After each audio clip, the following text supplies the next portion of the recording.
क्या ये पॉसिबल है कि आज इंसानों के पास मौजूद आधुनिक विज्ञान और इंजीनियरिंग स्किल्स की मदद से हम एक पूरे पहाड़ को ही काट कर उसकी नक्काशी कर इतने विशाल और जटिल आर्किटेक्चर को बना सकते हैं। और इसमें एक और चैलेंज जोड़ दिया जाए कि इस आर्किटेक्चर की छत को पहले बनाना है, फिर नीचे बढ़ते हुए अंत में इसकी नींव को डिजाइन करना है, तब तो ये काम करना आज के आधुनिक इंजीनियरिंग स्किल्स के नजरिए से भी नामुमकिन दिखाई देता है। लेकिन इस नामुमकिन जैसे आर्किटेक्चर को भी आज से 1400 साल पहले इसी भारत की धरती पर बनाया गया था। और आज हम भारत में मौजूद 5 ऐसे ही हैरत अंगेज एंशिएंट आर्किटेक्चर्स के बारे में जानेंगे जो प्राचीन होने के बावजूद भी इस ढंग से बनाए गए हैं कि वे कई मामलों में इस 21वीं शताब्दी के मॉडर्न साइंस और इंजीनियरिंग स्किल्स को भी पीछे छोड़ देते हैं। जिसमें नंबर 5 पर अपनी जगह बनाई है रूइंस ऑफ विजयनगर साम्राज्य ने, जिसे हम्पी के नाम से भी जाना जाता है। दरअसल कर्नाटक के विजयनगर डिस्ट्रिक्ट में हम्पी नाम की जगह पर विजयनगर साम्राज्य के कुछ अंश देखने को मिलते हैं। हम्पी 14वीं शताब्दी में विजयनगर साम्राज्य की राजधानी थी, इसलिए उनके कल्चर से जुड़े बहुत से मॉन्यूमेंट आज भी वहाँ मौजूद है। जिसमें सबसे पहले आपने सिंगल रॉक से बने इस रथ को देखा ही होगा, लेकिन इसके सामने मौजूद विजय विठल टेम्पल हम्पी के सभी मॉन्यूमेंट्स में सबसे खास है, क्योंकि इस मंदिर के सभी 56 पिलर्स अलग अलग म्यूजिकल साउंड प्रोड्यूस करते हैं। जबकि हैरानी की बात है कि ये सभी पिलर्स एक ही तरह के स्टोन से कार्व्ड किए गए हैं। जब भी आप हल्के हाथों से अपने उंगलियों को इन पिलर्स पर फेरेंगे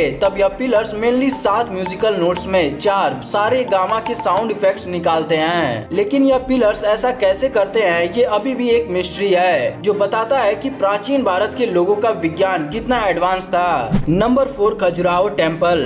मध्य प्रदेश में स्थित यह प्राचीन शिव मंदिर भारत के सबसे यूनिक आर्किटेक्चर्स में एक है, क्योंकि 1100 साल पहले चंदेल वंश द्वारा बनवाए गए इस मंदिर की शिल्पकारी का मुकाबला शायद ही दुनिया में कोई और मॉन्यूमेंट कर सके।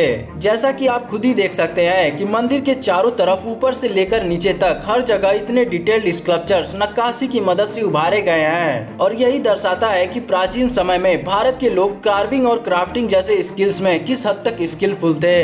पर इससे भी ज्यादा अजीबोगरीब बात है मंदिर के बाहरी दीवारों पर इरोटिक स्कल्पचर्स का होना, क्योंकि टेम्पल जैसे जगहों पर ऐसे स्कल्पचर्स का होना कोई सामान्य बात नहीं है। और इसीलिए रिसर्चर्स भी मंदिरों में ऐसे स्कल्पचर्स के होने की असल वजह तलाश कर रहे हैं। Number 3 sun temple Konark.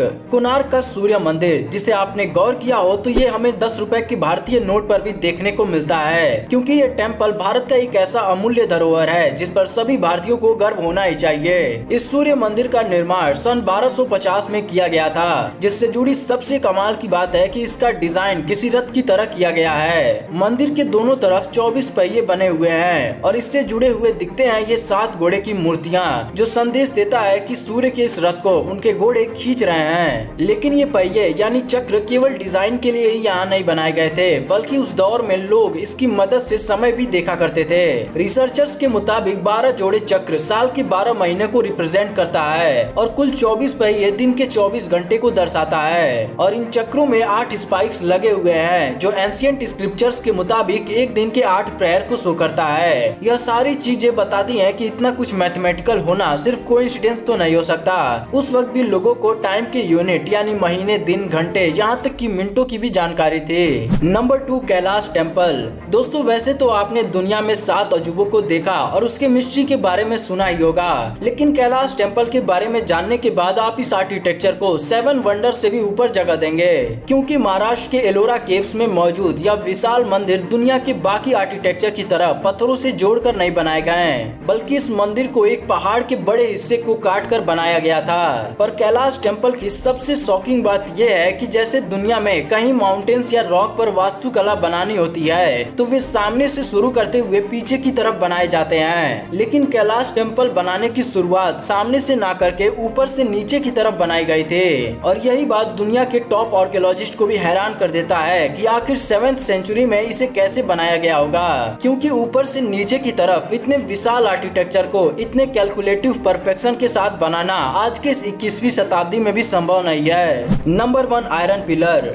4th century में बना यह आयरन पिलर दिखने में तो साधारण सा है, लेकिन आप जानकर हैरान रह जाएंगे कि करीब 1600 साल से धूप बारिश में खड़े इस आयरन पिलर पर कभी भी जंग नहीं लगा। हम लोहे से बने किसी ऑब्जेक्ट को रस्ट फ्री रखने के लिए उसे पेंट करते हैं, लेकिन इस आयरन पिलर पर किसी तरह का पेंट लेयर नहीं है, फिर भी इतने समय से ये अपने पहले की स्थिति में बना हुआ है। वैज्ञानिकों ने जब इस आयरन पिलर के लोहे की जाँच की तो उन्हें पता चला कि यह लोहा व्रॉट आयरन है। दरअसल व्रॉट आयरन का एक खास किस्म का एलॉय है जिसमें नॉर्मल आयरन से कार्बन कंटेंट बहुत कम होते हैं, और स्पेशली इस आयरन में सल्फर और मैग्नीशियम का ना होना यह सब कारण है जिससे आयरन पिलर पर कभी भी जंग नहीं लगता।